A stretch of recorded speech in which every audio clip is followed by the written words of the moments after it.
একদিন গ্রামের রাখাল গরু চড়াতে গিয়েছিল। দুপুরে গরমে ক্লান্ত হয়ে একটা গাছের ছায়ায় ঘুমিয়ে পড়ে। সেই সুযোগে এক চালাক চোর এসে রাখালের এক গরু বেঁধে নিয়ে গেল। সন্ধ্যায় রাখাল খালি হাতে বাড়ি ফিরল। তার বউ তখন রান্না করছিল। কি হলো? সব গরু ফিরালে না? একটা গরু চোর নিয়ে গেছে, আমি ধরতে পারিনি। বউ তখন বলল, তুমি একা গেলে আবার হারাতে পারো। এবার আমরা দুজনে মিলে একটা চালাকি করব।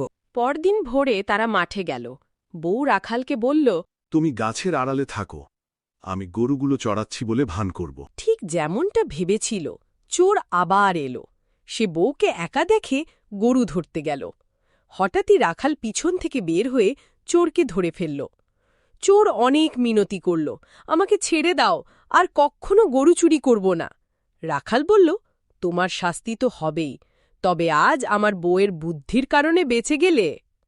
তারপর তারা গ্রামবাসীর কাছে চোরকে সোপর্দ করল। সবাই রাখালের বউয়ের বুদ্ধির প্রশংসা করল।